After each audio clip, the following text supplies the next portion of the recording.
Hello students, so welcome to this online course of strength of materials.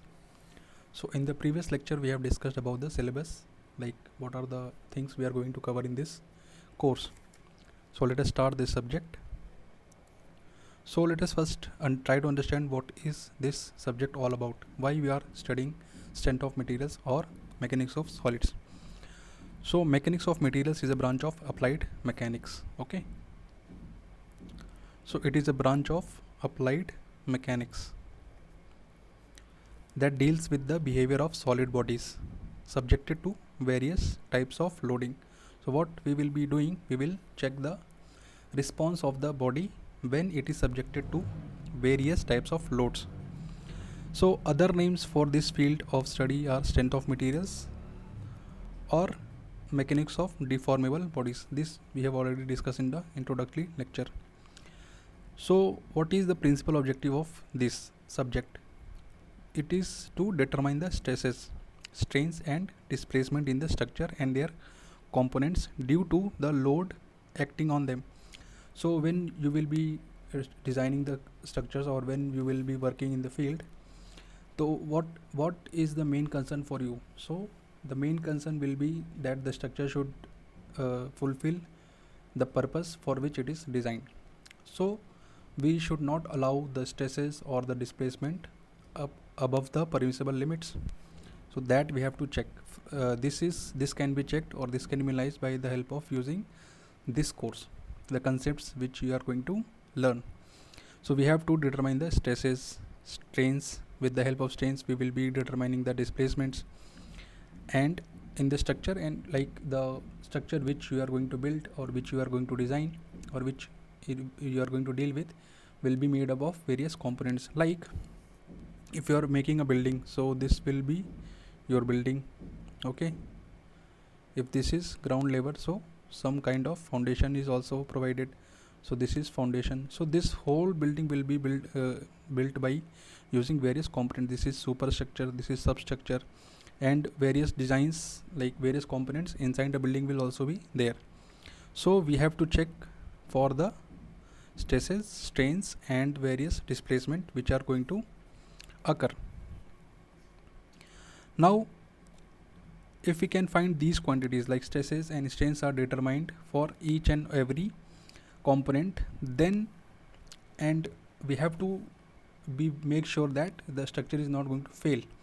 So what we are going to do, we will be finding the quantities like stresses, strains and displacement up to the load that is causing failure. So we will be checking like any load that cause failure, we have to check for that load also, and we have to avoid that that stresses and strains, because that will lead to failure, ultimate failure.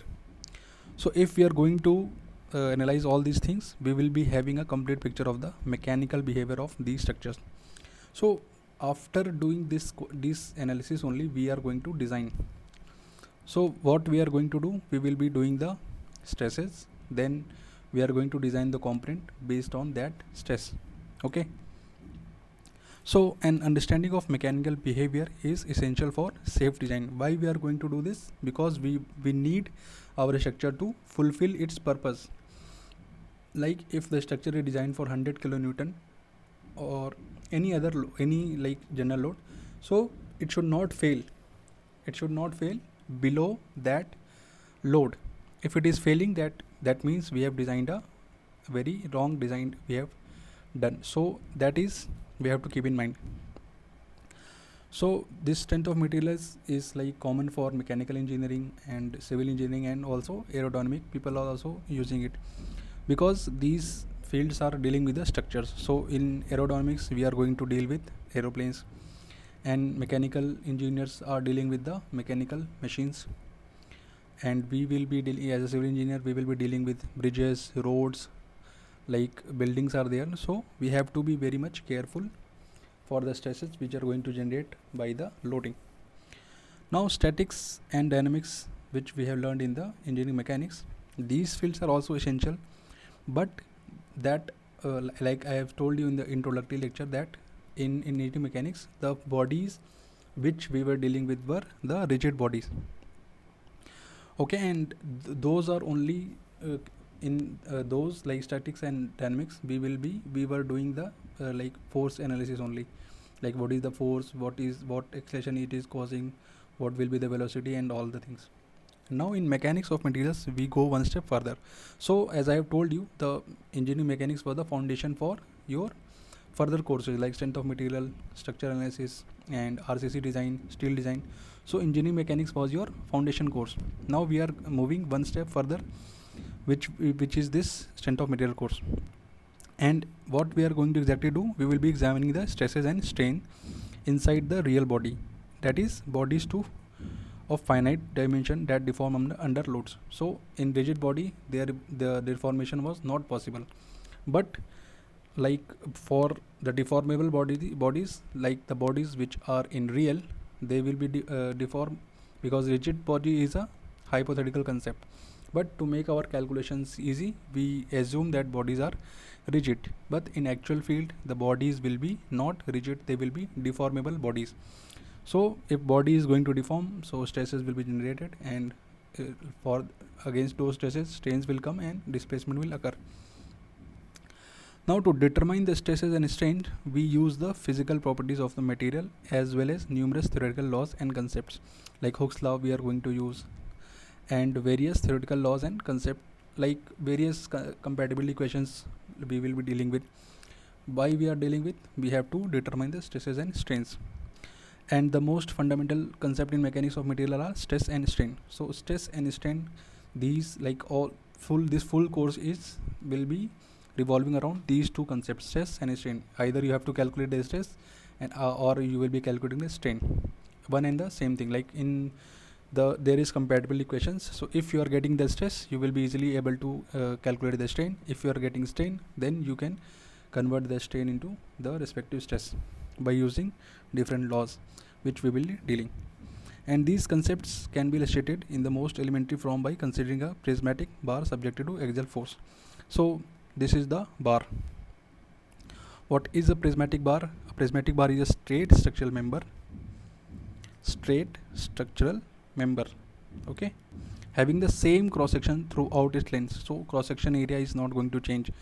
Like if this is a bar, if cross section here and cross section here, anywhere you are cutting and you are getting the same area A, then it is a prismatic bar. But if the cross section is something like this, so here the area is less, here the area is more, so this is a non-prismatic bar and this will be prismatic bar. Okay, if in question it is written like the bar is prismatic, then it is understood that its cross section area is not changing throughout its length. And an axial force is loaded directed along the axis of the member, resulting in either tension or compression. So if this is the bar, if the load is like this, so this what it is doing, this is tensile load, so stress generated will also be tensile. If this is the bar and what we are doing, we are compressing it, so this is compressive load and it will generate a compressive stress. Okay, so this you have to be, directions are there, so these are the basic things. So what is the unit of stress? Stress as unit of force per unit area and is denoted by letter sigma. So whenever, like mostly we are going to use sigma only. If something is there, it will be mentioned in the question. Some other notations are there, but most 99% cases letter sigma will be denoted to represent the stresses. In general, the stresses are acting on a plane surface that may be uniform throughout the area or may vary in intensity from one point to another. So maximum cases the stress will be constant, but if area is what was the stress? Stress is what? Load upon area. What is this load? So just I will recap what is the concept of stress. Stress is what? It is an internal response. It is an internal reaction or internal response. If a body is like this and you are putting a load P, so if the external effect is what? Pressure generated by this force. But if you are cutting this cross section and you are checking like this, so this body will be generating a uniform stress sigma in response to this pressure P. So pressure is a external force, external reaction, and stress is a internal reaction to that applied load. Okay, like in general language also, if like we are having some external load, so in general what we used to say, like there is lot of pressure, like office pressure is there, study pressure is there. So pressure is always external, but when we are telling like what is our response, like what we used to do, like due to pressure I am getting stress, so I am in stress due to lot of work at my office, or as a student I can say I am getting stress due to lot of load which is given by the teachers in the college. So the load is external, and that response is internal. Okay, so stress is the internal response of a body to the external loads. Clear? I hope it is clear. If you are having any doubt, you can ask me anytime. Okay, so I hope this is clear.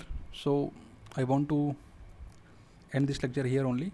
So in the next lecture we are going to deal with, we will see the very small example, and we'll try to solve some problems also. So this is all for today. Thank you.